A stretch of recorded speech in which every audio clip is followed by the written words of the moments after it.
Hi, I'm Mary Kopczynski, the CEO of Regalytics. Welcome to this week's Regulatory Roundup. This week there were only 5,000 alerts, but I looked deeper into last week and it wasn't my imagination. Illinois was really Illinoising. Of the 9,000 alerts that we had, about 6,000 of them were from Illinois, which was last week's Regulator of the Week. So we made some editorial decisions about state bills because the volume is bananas and right now everyone's in session. So here's what we're doing. For subscribers to U.S. financial alerts, a bill is only coming through if, one, it's financially related, two, if it's new, as in on the table for the first time, three, if there's some sort of public hearing, and four, if it's signed by the governor into law.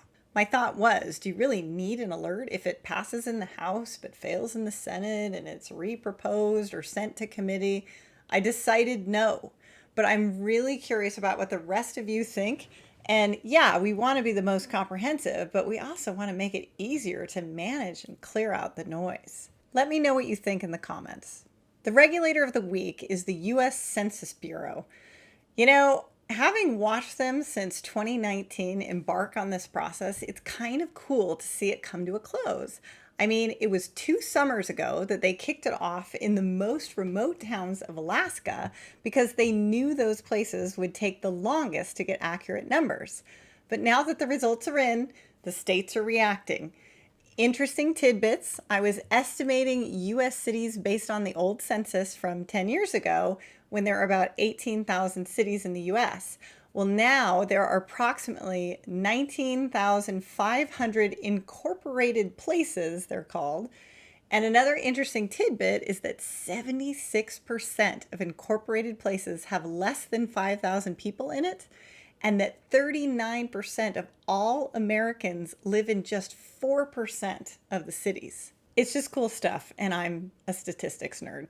Anyway, states are touting their growth and their accomplishments and their strategies as a result of the census, so that has been interesting this week. And speaking of managing all these people, the Department of Homeland Security officially delayed the Real ID thing. They decided the minimum requirements for states in regards to identification was not going to go live until May of 2023. And this pleases pretty much all of the states who've been having a really tough time with operating government services like the DMV during the pandemic. Oh, and another interesting tidbit this week, the CFPB published a report that says despite the pandemic, the average consumer credit score went up.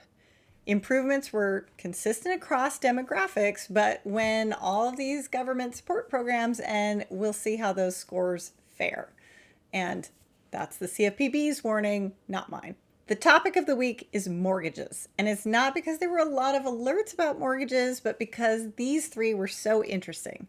Number one, the Intercontinental Exchange has a special mortgage origination insight report where they track the average amount of time it takes to close a mortgage. And drum roll, it's gone down from 58 days on average in January to 52 days this March. And yeah, that's just this year. And it makes a really big difference when you don't need to do in-person notarization. Two, the CFPB delayed the mandatory compliance date for the qualified mortgage definition under the Truth in Lending Act. That is not as sexy as a topic, but important to many of you. And finally, probably more in the land use category, the governor of North Dakota signed a bill changing the law for landowners in relation to hunters. So normally land in North Dakota is open to hunting unless you post signs telling people no. Well, now North Dakota is the first state in the nation where landowners can sign up on a website that allows or disallows hunting on their property. In Compliance Corner, the White House issued a fact sheet on minimum wage, clarifying that the U.S. government is not allowed to pay anyone less than $15 an hour. There's also an annual increase, and they're going to eliminate the tipped minimum wage by 2024. Speaking of tips, the SBA opened applications for the $28.6 billion Restaurant Revitalization Fund. For those of you in the tech space, the FDIC is getting on the whole innovation office hours bandwagon. They're trying to talk to different vendors in the banking space about barriers to adoption and get a sense of what's out there.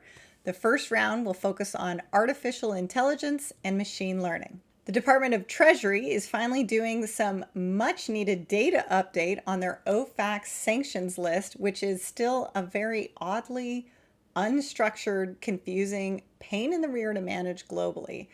They announced they're migrating their non-SDN Communist Chinese military companies list from a temporary PDF and CSV file into the standard format list file format.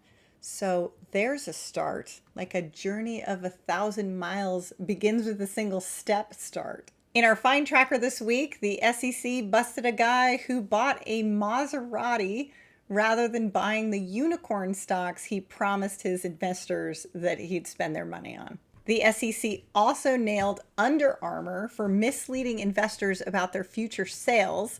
Apparently, the warm winter weather that year was negatively impacting sales of Under Armour's higher priced cold weather apparel, which was not disclosed, so they're paying a fine of 9 million smackers. In Michigan, Geico is working with the Michigan Department of Insurance and Financial Services, sorting out the aftermath of a data breach where the fraudsters stole the information and then used the data to fraudulently apply for unemployment benefits.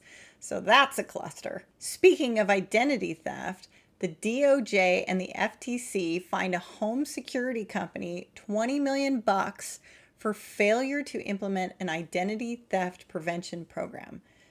Seriously, the regulators are raking it in on cyber breaches, all of them. So if you don't have a strategy or insurance or a solution, you are literally crazy right now. And I'll end with diversity and inclusion news.